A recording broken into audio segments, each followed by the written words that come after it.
잘 준비해 놓으면, 코로나가 물러가면 하나님은 주님 앞에 기도하고 준비된 사람의 미래를 시온의 대로처럼 치고 나갈 수 있도록 하나님이 역사하시고 인도하시는 것입니다. 이제 코로나 상황에 우리가 영적으로 주님과 더불어 많은 교제의 시간을 가졌으면 좋겠습니다. 특별히 오늘 또 예배 드리고 내일부터 우리 한 주간, 한 주간도 다 안 됩니다. 금요일까지 매일 새벽에 비대면으로 여기에서 새벽에 예배 인도를 하면 우리 각 가정에서는 오늘처럼 비대면으로 예배에 함께 참여하시고 같이 기도를 했으면 좋겠는데, 이번 주간에는 기도와 말씀이라는 주제로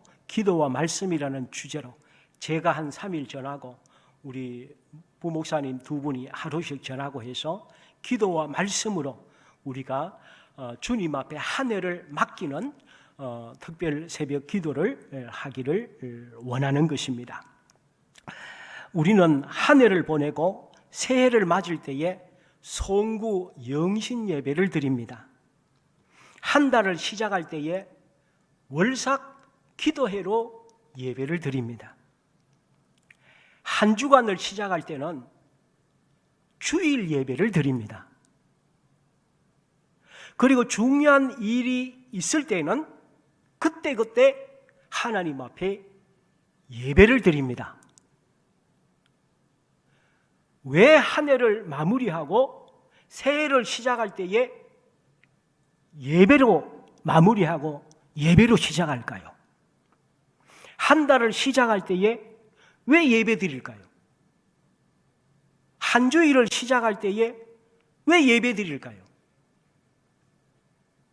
그냥 살 수도 있을 텐데 하나님 앞에 우리가 예배 드리는 이유가 무엇일까요? 그것은 이 세상을 경영하는 경영자가 내가 아니고 하나님이시기 때문에, 내 인생의 경영자도 내가 이 세상을 사는 것 같아도 사실은 내 인생의 경영자도 내가 아니고 하나님이라는 것입니다. 그렇기 때문에 경영자이신 하나님께 어떻게 살 건지, 주님이 내게 원하시는 인생이 뭔지, 주님 내가 뭘 하기를 원하시는지 경영자이신 하나님께 물어봐야지.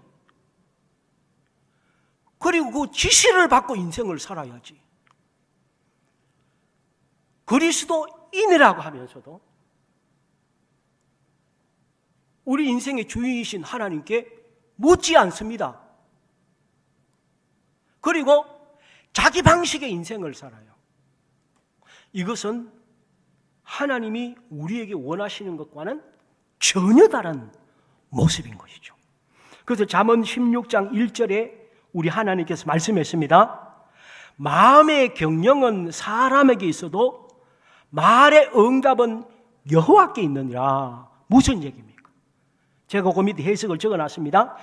계획은 내가 세우지만, 계획은 사람이 세우지만 결정은 하나님이 하신다는,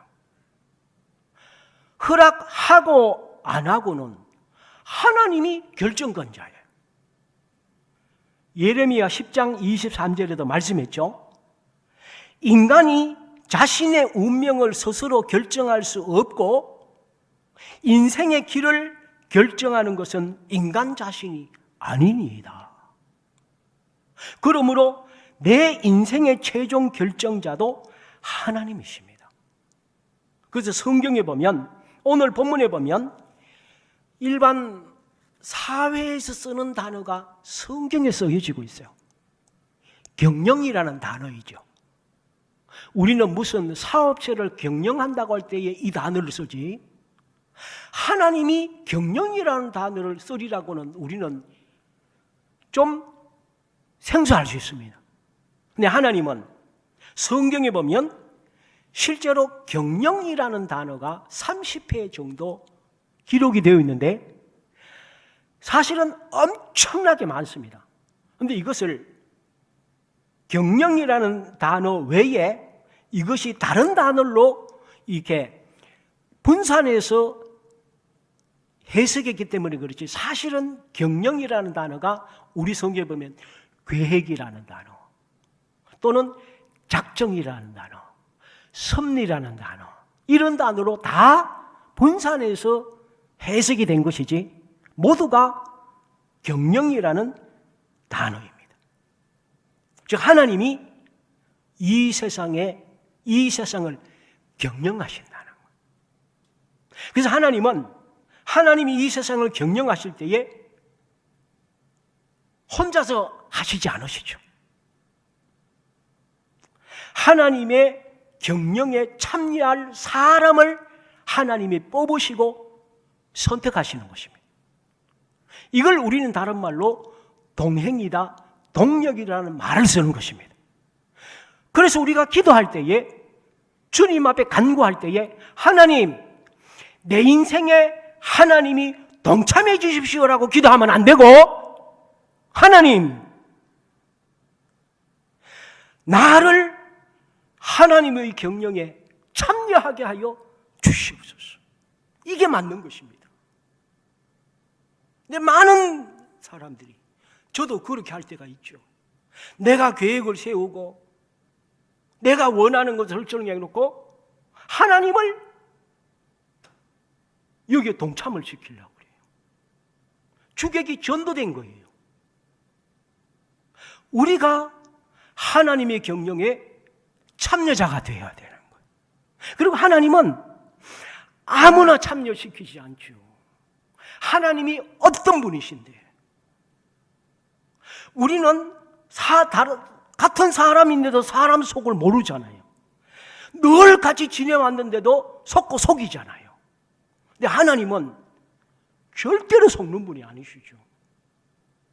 하나님의 경영에 참여시킬 자를 조사를 하시고 면밀히 살펴보셨다가 그런 사람을 하나님께서 세우시는 거죠. 저는 2021년도에 저도 그렇게 기도를 하고 있고 우리 제자계의 모든 분들, 하나님, 인생이 두 번도 아니고 한 번밖에 없고 언제까지 살지도 모르는 인생인데 우리 제자계의 모든 분들, 하나님이 운영하시는 경영에 모두 참여시켜 주시옵소서. 할렐루야. 하나님의 경영에 우리가 참여자가 되어서 하나님과 함께 동력을 하고 하나님이 운영하시는데 우리가 보조를 맞추는 삶을 살아야 된다는. 그래서 오늘 제목이 위대한 경영자입니다. 오늘 본문에 보면 짧은 4개 구절에 경영이라는 단어가 3번이 나와요. 그리고 경영하시는 하나님은 어떤 하나님이시냐? 만군의 여호와다. 만군의 여호와가 세상을 경영하신다. 24절에 보니까 만군의 여호와께서 맹세하여 이르시되 내가 생각한 것이 반드시 되며 내가 경영한 것을 반드시 이루리라. 그리고 26절에 보면 이것이 온 세계를 향하여 정한 경영이며 이것이 열방을 향하여 편 손이라 하셨나니.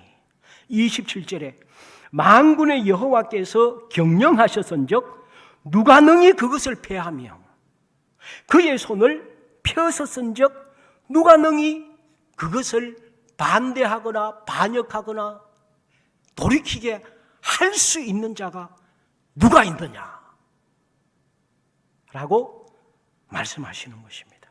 오늘 위대한 경영자이신 이 본문을 통해서 우리에게 주시는 은혜는 무엇일까요?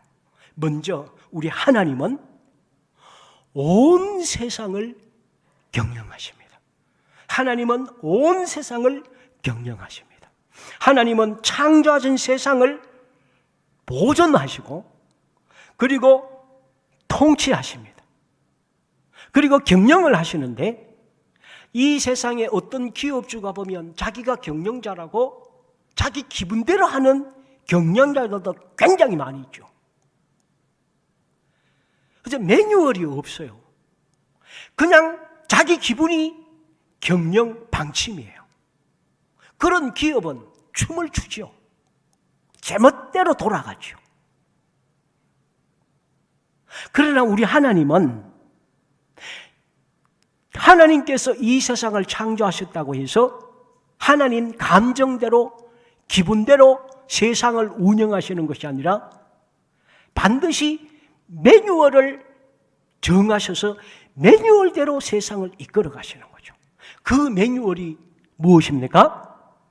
성경인 것이죠. 그래서 성경에 보면 성경에는 경영자이신 하나님에 대한 지식이 다 들어있습니다. 그래서 하나님 당신에 대해서 성경에 보면 경영자를 알아야 맞출 것 아닙니까? 하나님에 대한 지식이 들어있고 이 세상이 어떻게 만들어진 창조 과정과 모든 피조물이 무엇을 위해 존재하고 창조된 창조 목적이 기록이 되어 있습니다. 그리고 이 세상의 모든 것을 하나님이 당신이 직접 관리하는 부분도 있지만 관리자를 위임을 해서 위탁을 해서 임무와 한계들을 우리 인간에게 맡겨서 창조물들을 관리하도록 하신 것이죠. 이 모든 것이 성경에 다 들어 있습니다. 그래서 성경을 모르면 하나님을 모르는 거예요. 교회는 왔다 갔다 하는데 하나님에 대한 정보도 모르고 하나님의 경영 마인드도 모르는 상태에서 이 세상을 산다면 하나님의 경영에 참여할 수가 없는 것이죠.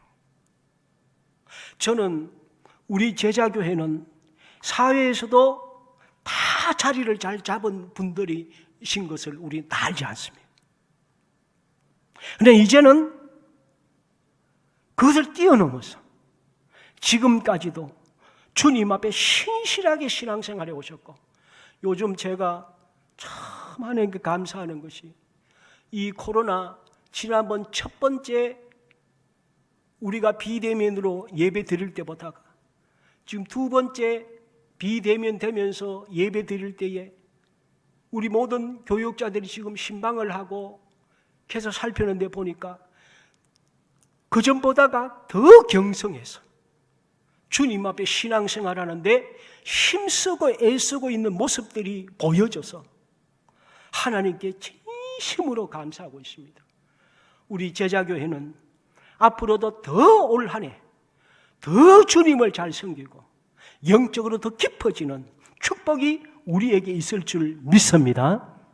우리 사람은 마음이 자꾸 바뀌잖아요. 그때 자꾸 바뀌지만 제가 사실은 송구 영신 예배 때 우리 교우들이 엄청나게 예배를 같이 다 드렸습니다.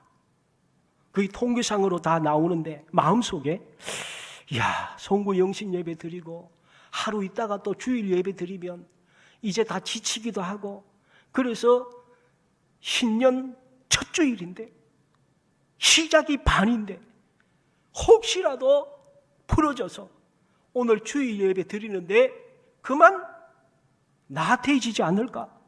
제가 사실은 제 마음이 조금 그런 걱정을 했습니다. 근데 지금 보니까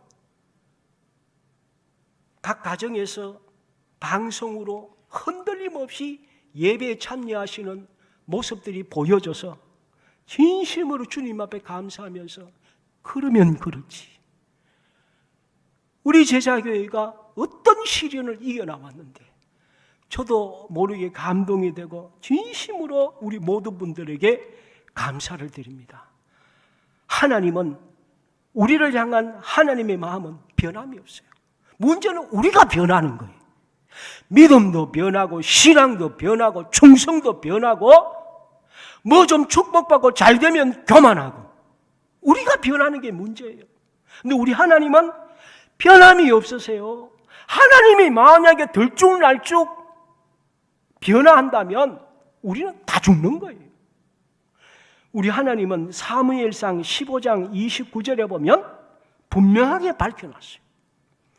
이스라엘의 지존자는 거짓이나 변개함이 없으시니 그는 사람이 아니심으로 결코 변개하지 않으신다. 오늘 우리 아버지가 우리를 향한 중심이 변함이 없으신데 자녀들이 부모 닮지 않습니까? 하나님을 아버지라고 부르는데 왜 우리는 이렇게 잘 변합니까? 왜 이렇게 중심도 흔들리고 축복 좀 받아서 하나님이 마음껏 주의 일을 하라고 축복 줬는데 그걸 가지고 허랑방탕하고 주님 앞에 영광 돌리고 충성하지 않고는 전부 자기를 위해서 살고, 하나님은 변함없이 우리를 사랑하시고 축복하시고 늘 우리를 위해서 인도하시는데 문제는 우리가 변하는 거예요. 저도 변함이 없는 믿음을 갖기 위해서 기도하겠습니다. 저는 우리 제자가의 모든 분들이 천국 갈 때까지 세상이 별 희한하게 돌아가더라도 우리 하나님 아버지를 변함없이 중심 반듯하게 해서 흔들림 없이 주님 앞에 영광 돌리고 충성하고 살아가는 우리 모두가 될 줄 믿습니다. 우리 하나님은 온 우주를 경영하십니다. 우리 아버지는 엄청난 분이세요. 우리 아버지는 엄청난 분. 근데 자녀들이 우리 아버지를 잘 몰라요. 보면 세계적인 스포츠 스타들이 은퇴했다가 다시 이렇게 복귀하는 선수들이 있었어요. 그 중에 제가 기억나는 사람이 마이클 조단이라고 하는 농구 선수 아시죠? 역사상 가장 농구 선수로 위대한 스포츠 선수인데 이 사람이 은퇴를 했었잖아요. 나중에 다시 복귀를 했어요. 근데 복귀의 변이 뭡니까? 세상 사람들이 다 나를 아는데 우리 애가 자기를 모른다는 거예요. 우리 애들이 내가 얼마나 농구 잘하는 건지 애들은 모른다는 거예요. 그래서 우리 애들에게 나를 보여주기 위해서 나는 복귀한다. 그 나중에 애들이 내가 이제 알느냐? 아빠, 우리 아빠가 얼마나 위대한지 이제 알아. 은퇴했잖아요. 그런데 오늘 저도 마찬가지고요. 하나님을 아버지라고 부르고 기도는 하는데 우리 아버지가 진짜 얼마나 대단하신 분인지를 느끼지도 못하고 인지하지도 못하고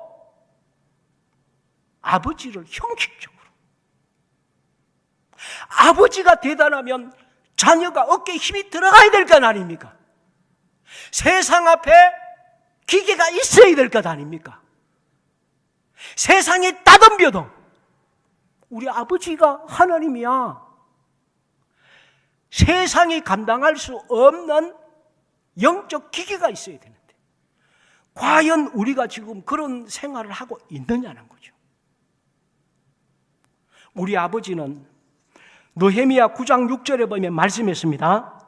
여호와는, 우리 아버지는 하늘과 하늘들의 하늘과 이를 성신과 땅과 땅 위의 만물과 바다와 그 가운데 모든 것을 지으시고 다 보존하신다. 그리고 우리 아버지는 세상의 흥망성쇠를 경영하십니다.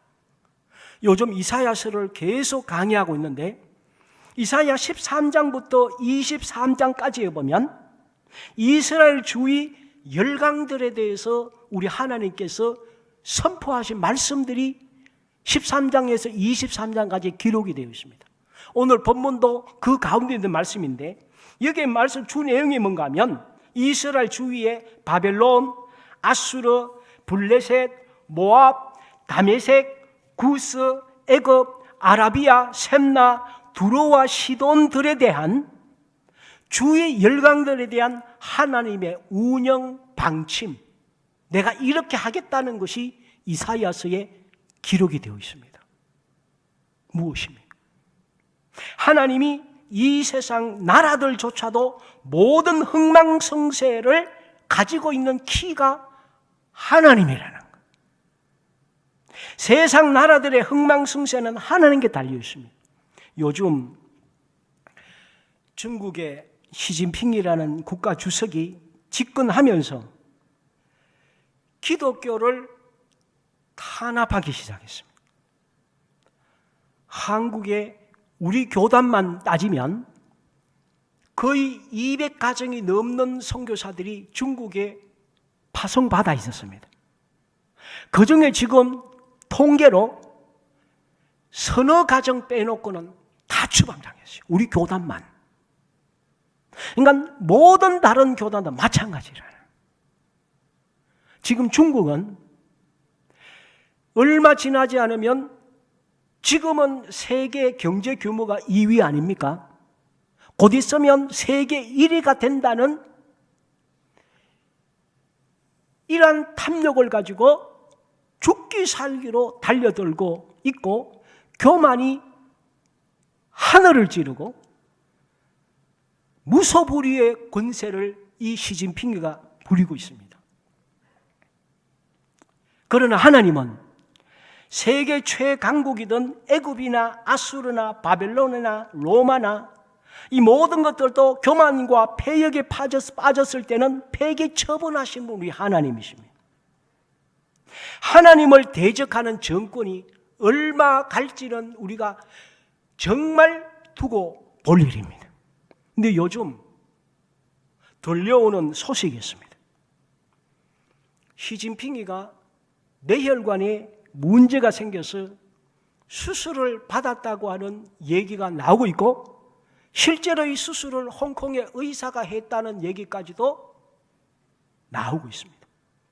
그리고 미세한 뇌출혈 증세도 있다느니 국가 위기관리팀을 긴급하게 만들었다는 얘기들도 흘러나오고 있습니다. 이러한 뉴스들이 조금씩 나오는 것을 본다면 지금 아무렇지도 않은 척 다니고는 있지만 뭔가 상태가 안 좋아지기 시작했다는 것은 미루어 짐작할 수 있는 것입니다. 하나님이 세상의 주인이시고 하나님이 경영하시지 이 세상에 다른 것이 경영하는 것이 아닌 것이죠. 지금 보십시오. 이번에 보니까 전 세계 코로나 바이러스를 다 모아도 무게가 1kg도 안 된답니다. 아시죠? 보셨죠? 전 세계 코로나 바이러스 다 합해도 1kg도 안 돼요. 그런데 1kg도 안 되는 눈에 안 보이는 바이러스에 78억의 인구가 엄청 달성합니다. 눈에 보이지 않는 그 하찮은 것에 쩔쩔매는 것. 쩔쩔매는 것. 우리 하나님은 이 세상의 모든 것을 주관하시기 때문에 코로나도 하나님이 그냥 마음만 잡수시면 이건 아무것도 아닌 거예요. 아무것도 아닌 거예요. 그리고 하나님은 우리 개인의 생사화복을 경영하십니다. 우리 하나님은 우리를 눈여보고 계세요.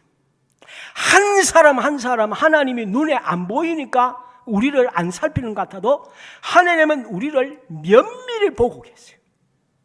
그래서 하나님이 경영에 참여시킬지 말지를 하나님이 보시는 거예요.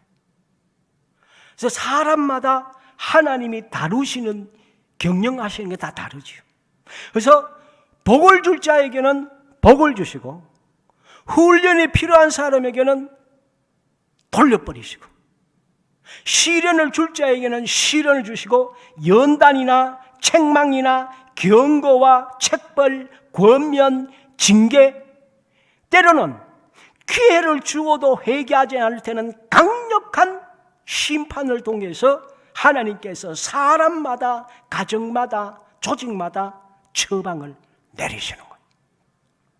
시편 139편 2절 3절에 보니까 주께서 내가 앉고 일어선과 나의 생각을 밝히 아시오며 나의 모든 길과 내가 눕는 것과 나의 모든 행위를 익히 아시오니. 저는 저를 비롯해서 우리 제자의 모든 분들이 이 마지막 때에 우리가 살아있는 동안 하나님이 다 기뻐하시고 칭찬하시고 사랑하시고, 그래, 내가 너 알아. 네가 그 어려운 중에도 흔들림 없이 나를 붙든 거 내가 다 봤어. 다 봤어. 저는 우리 모든 분들을 오늘 찬양대가 축복하옵소서 신년을 시작하면서 기도했는데, 하나님의 축복받기에 합당한 우리 모든 분들이 되시는 줄 믿습니다. 그리고 하나님은 우리 교회도 경영하십니다.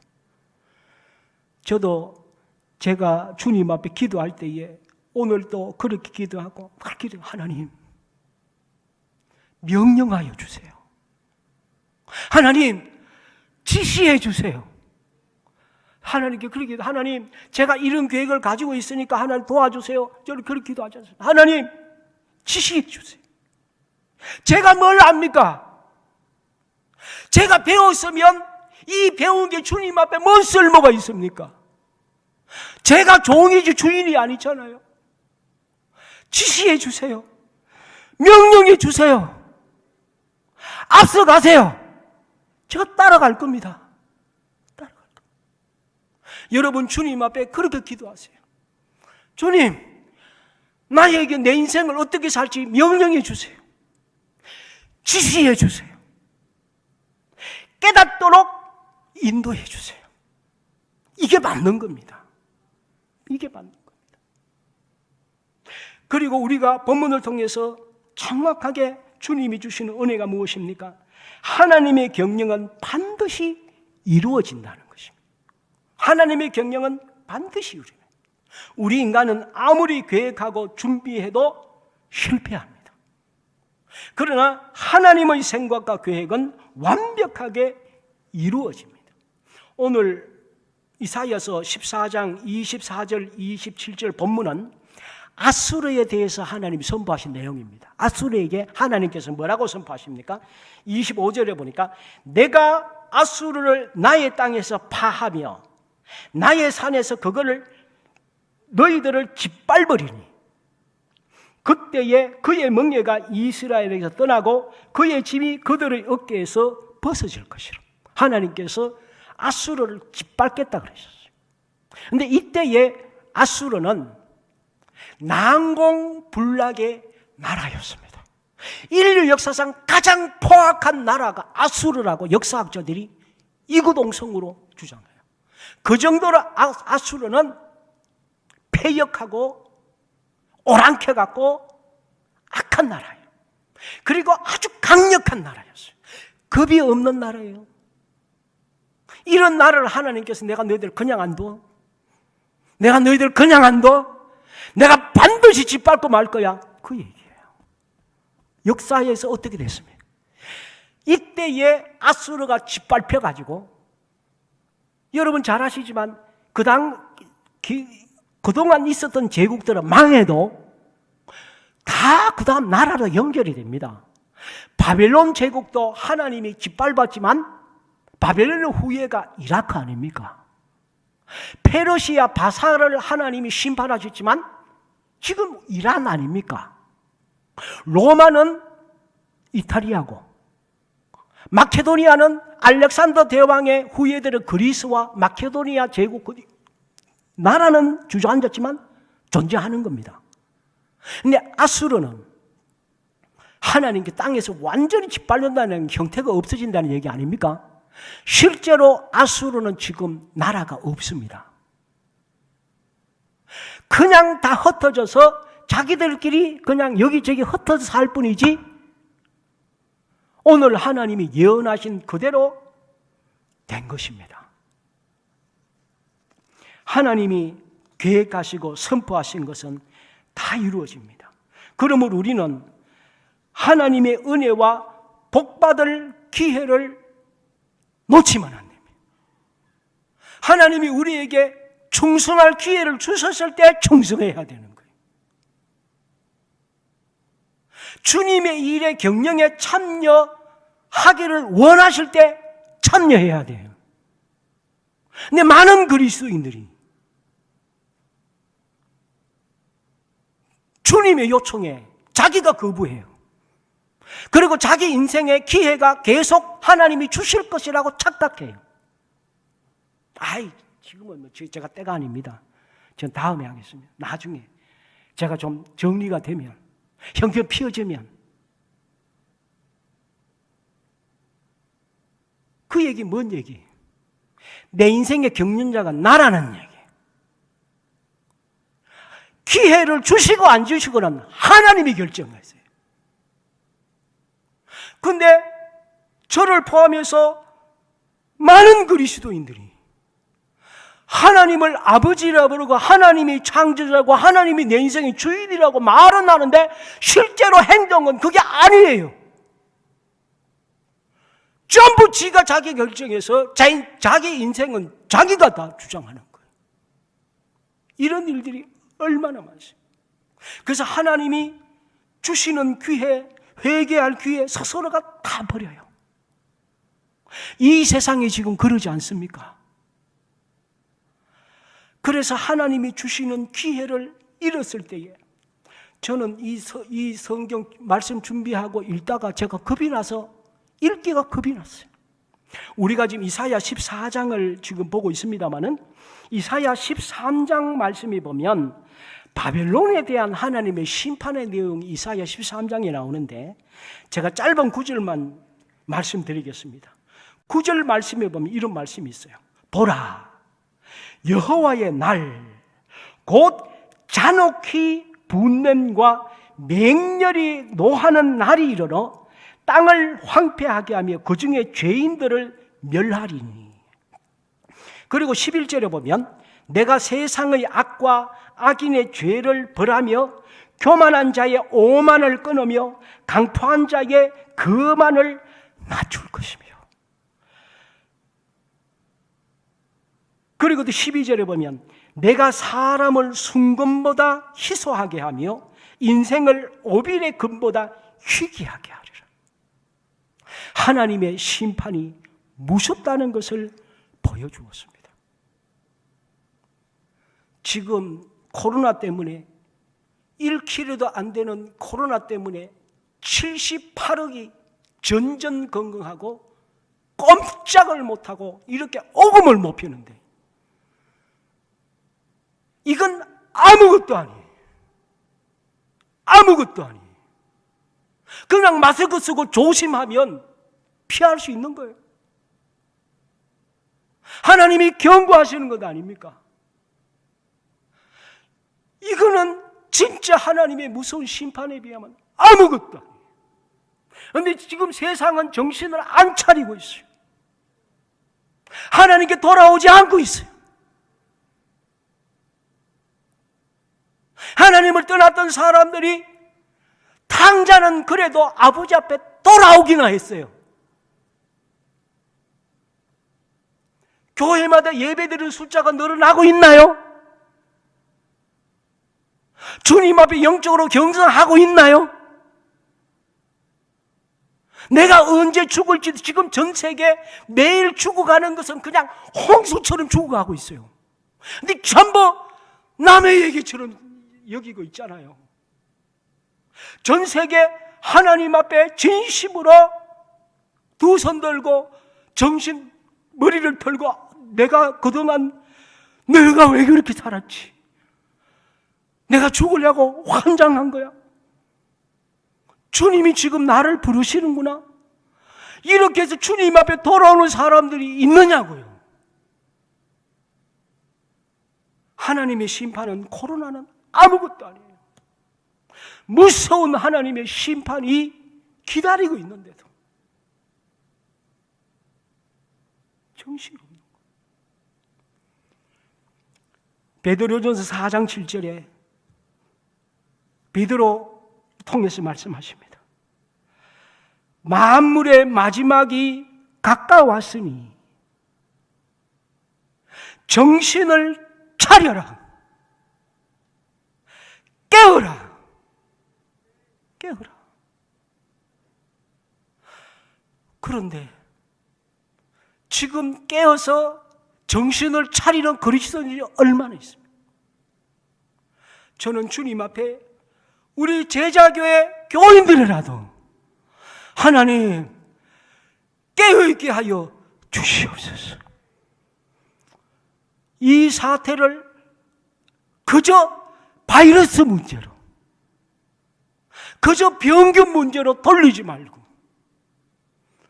오늘 우리 장로님 기도하셨습니다마는 이 세상에 이 모든 것들이 하나님이 주관하셔서 하나님 앞에 회개할 것은 회개하고 하나님의 더 응중한 마음으로 주님 앞에 나와야 되는 거죠. 저는 우리 제자교회만이라도 절대로 마음 풀지 마시고, 아까 이 또한 지나가리라는 것을 뭐 어쩌다 보면 지나가겠지 이러라고 제가 말씀드린 게 아니고, 하나님이 코로나를 정리해 주셨을 때 주님 앞에 더 충성하고 더 영광 돌리고 하겠다고 하는 그거를 기다리라는 뜻이죠. 그게 우리 하나님은, 경영하신 하나님은 만군의 하나님이라고 했어요. 만군의 하나님이라는 뜻이 무엇입니까? 오늘 본문에 보면 만군의 하나님이라는 이 짧은 4개 구절에 2번이 나오는데, 실제로 예언서에 보면, 선지서에 보면 만군의 하나님이라는 이 표현이 엄청나게 많이 나와요. 놀라지 마세요. 우리가 지금 강의하고는 이사야서에 보면 가장 많이 나오는데, 만군의 하나님이라는 이사야서에 61번이 나와요. 그리고 그 다음인 예레미야서는 더 많이 나와요. 예레미야서에 83번이 나와요. 그리고 학개서에 13회, 스가랴서에 52회, 말라기에 24회가 나와요. 무슨 뜻이에요? 만군의 하나님의 뜻은, 이 만군이라는 뜻은 한자로 풀이하면 만명의 군인의 하나님의 뜻이죠. 1만 만자. 그러나 이것은 단순한 만을 얘기하는 것이 아니고, 이 만군은 하늘의 군대를 말하죠. 하늘의 천군 천사의 군대를 동원해서 이 세상에 하나님의 말씀에 불순종하고, 하나님이 기회를 주시고 회개할 기간을 주었음에도 불구하고 하나님의 기회와 기간을 내에 어기는 자에게 하나님께서는 만군의 하나님으로 심판하신다는, 하나님은 강력한 힘으로, 마귀가 아니라 이 세상에 그 무엇도 대항할 수 없는 권력으로 짓밟으신다는 거예요. 이럴 때에 만군의 여호와라는 단어를 쓰는 것입니다. 그래서 다윗이 골리앗과 싸울 때에 보세요. 다윗이 하나님이란 표현이 굉장히 많이 나옵니다마는 사무엘상 17장 45절을 보면 골리앗에게 나갈 때에 다윗이 어떻게 나갑니까? 만군의 여호와, 만군의 여호와, 이스라엘 군대의 하나님의 이름으로 네게 나아가도록 하고 골리앗을 처리하는 것입니다. 오늘 이 세상에 우리 앞에 놓여져 있는 마귀의 계략과 마귀의 도전과 우리 앞에 있는 시험과 시련들과 환난과 핍박과 어려운 문제들, 내 힘으로 할 수 있는 건 해야 되겠지만 내 힘으로 안 되는 수많은 일들을 우리는 어떻게 감당해야 될까요? 이때에 바로 만군의 하나님의 이름으로 우리 인생의 앞길을 저해하는 마귀와 수많은 어둠의 권세들을 만군의 여호와 이름으로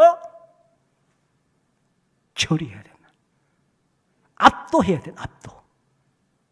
그래서 저는 뭐 별것 아니지만 저는 우리 제자교회 이 말씀을 듣는 모든 분들이, 제가 서두에 말씀드렸지만 우리 아버지가 얼마나 대단한 분인데 아버지를 아버지라고 부르는 위치에 있으면서도 아버지의 권력을 활용을 못해요. 만군의 하나님이신데 이 세상 문제 앞에 주눅 들어가지고 쩔쩔매고 감당을 못해서 주눅 든다면 아닌 것이죠. 저는 우리 모두가 우리 앞에 놓여져 있는 코로나가 아니라 더 어떤 일이 날지라도 하나님 앞에 기도해서 우리 아버지는 만군의 아버지인 걸 제가 믿습니다. 그래서 우리 앞에 놓여져 있는 모든 시련과 어려움들을 흔들림 없이 하나하나 하루하루 극복해 나가고 하나님께 영광 돌리면서 이 한 해를 살아가는 우리 모두가 되기를 주의 이름으로 축복하고 축원하고 부탁을 드립니다. 우리 한번 주님 앞에 기도하겠습니다. 오늘 이 시간 하나님 아버지, 주여 믿어